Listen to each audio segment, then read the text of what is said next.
Hello everyone, my name is Rosemary Hartman and I'm from the Department of Water Resources and I'm here to talk today about IEP's synthesis program. I'd like to get some feedback on what we're currently doing and find out what you think we should focus on next, because I think we're going to have some capacity to improve and expand on our program in the next year. I've been giving these updates about once a year, so you probably are familiar by now with the synthesis pyramid, which kind of shows how we structure the way we think about the synthesis program at IEP. It starts with a foundation of dataset integration and open science.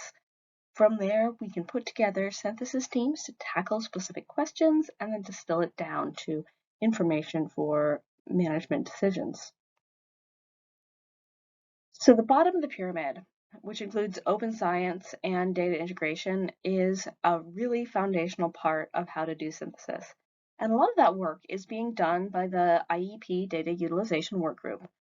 The DUG has done a lot in the past year. A new electronic data entry subteam has been formed to look into different options for entering data in the field on tablets or iPads or that kind of thing. This will allow us to get data digitized faster, integrated faster, QC'd faster, and improve the data set overall. We've also put together a lot of data publication resources that are available on the website, including templates for quality assurance and quality control, SOP templates, and tutorials in how to get your data published. Also developed crosswalks on fish names and variable names to help get data integrated faster as well. So by now, you've probably seen the IEP data website. It includes links to a searchable list of links to all of IEP's long-term survey data and special study data. And a lot of those links are publications on the Environmental Data Initiative that have version control and tracking, so you can pull up any version of the data set that has ever been published. It's been a huge effort supported by the DUG and all of the individual PIs to get data made more available, faster, and easier. This is searchable, so you can look up all the zooplankton data sets, you can look up all the phytoplankton data sets. Really easy to find the data you need in a one-stop shop. Once the data sets are published, we then need to integrate them for greatest usability. And these integrated data sets that have been created by the IEP synthesis team have been really revolutionary in allowing us to take management questions and answer them quickly and easily without having to do a lot of work to get the data ready. A water quality integrated data set that takes most of IEP surveys as well as some IEP adjacent surveys and puts them together gives us a huge spatial and temporal replication for looking at things like Secchi depth, turbidity, salinity, even chlorophyll and nutrients all across the delta for the past 40, 50 years. A new fish integrated data set takes most of IEP's fish data and puts it together. The zooplankton data set, which I've been talking about for the past few years, continues to be an excellent resource that gets updated regularly. Acoustic telemetry as well. And a phytoplankton integrated data set has just started to get developed. These are fantastic resources, and I want to emphasize the fact that we need additional resources and staff time to really maintain them. Most of the work on these databases were done by Sam Bashevkin, formerly of the Delta Science Program, now of the Water Boards. And in his new position, he's not going to have as much time to give us this wonderful service. So we are actively seeking out helpers and people to contribute to these really important data packages. We also want to increase our collective data analysis capacity through trainings, and Jeremy Gaeta of CDFW has been taking a lead on organizing trainings through IEP, as well as the Data Science Project Work Team. The Data Science Project Work Team is a forum for anyone to ask their questions about data science and statistics, get advice from senior members of the community, And we have quarterly meetings where we give presentations that might be like a little tutorial on a particular package or technique. They might be asking for feedback on a data analysis that's in progress, what have you. But the idea is that we can train all staff to be able to do these data analyses and syntheses so that it's not just a synthesis team thing, it's an everybody thing. Another big effort that got pushed off at the beginning of last year, fall of 2021, is the National Center for Ecological Analysis and Synthesis put on a really fantastic workshop. This was organized by the Delta Science Program to train staff people in reproducible analyses and syntheses, and then actually tackle some big synthesis questions. So this team learned about coding best practices, version control, reproducibility, data analysis, data visualization, and then they split into two teams to tackle some big projects. One looked at how you'll bypass connectivity influenced productivity on the bypass and downstream. And then the other team made a pelagic food web model so that we can see, okay, if you increase zooplankton, what happens to fish? What happens to phytoplankton? If you increase phytoplankton, what happens in a sort of network structural equation modeling framework?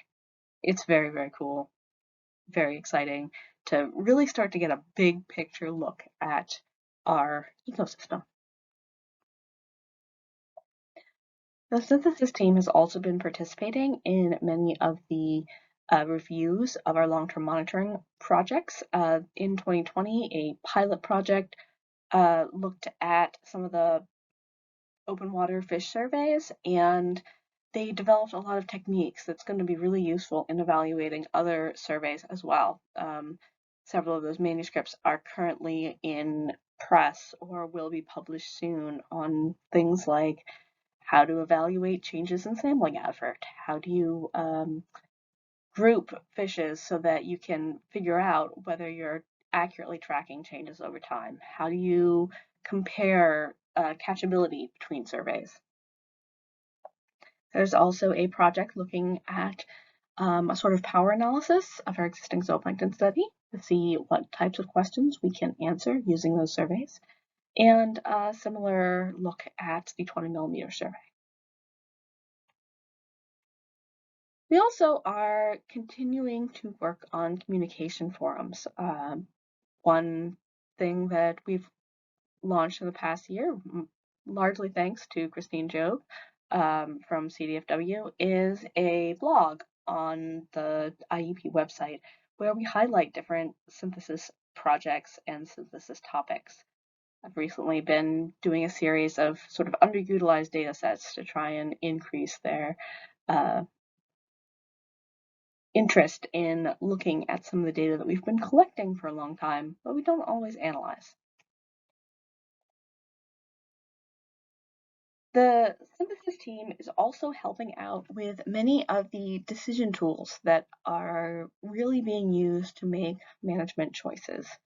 Some of those include the Spring Run Juvenile Production Estimate, which has taken a structured decision-making approach to developing that estimate and has been integrating a lot of the data on spring run salmon from across the Central Valley to come up with that model. Another example is the salmon entrainment model that Jeremy Gata has been developing, looking at how we can use proxies to predict when salmon might show up at the salvage facilities. And then this diagram here is from the Summer-Fall Habitat Action. The Delta Coordination Group has been tapping a lot of IEP synthesis staff to help with their structured decision making on how to implement the Summer-Fall Habitat Action, which includes the salinity control gates and North Delta Flow Action and other food web actions. We've also been looking forward to emerging concerns in the Delta, particularly drought and climate change, which are, of course, interrelated. The Climate Change Project Work Team finished up a series of technical reports this past summer and finished a briefer version of those tech reports that was published as a journal article in San Francisco Estuary and Watershed Sciences. That tech report was used to help inform priorities for DWR in our new efforts to tackle climate change on a department-wide scale. The Drought synthesis effort put together a draft report that was submitted as part of the reporting for the Drought Toolkit and TUCO last winter. And the draft report that was submitted is now being transitioned to a series of journal articles that are going to be published in San Francisco Estuary and Watershed Sciences or similar journal in the next few months. Those are all coming out really, really good. I think there's a lot of really important findings in those reports that will be out soon. So in 2023 and the rest of 2022, we're working on a couple of new things. As I mentioned, the integrated phytoplankton data set is one of our highest priorities. We really want to get those data organized so we can use them for some of these large management relevant questions.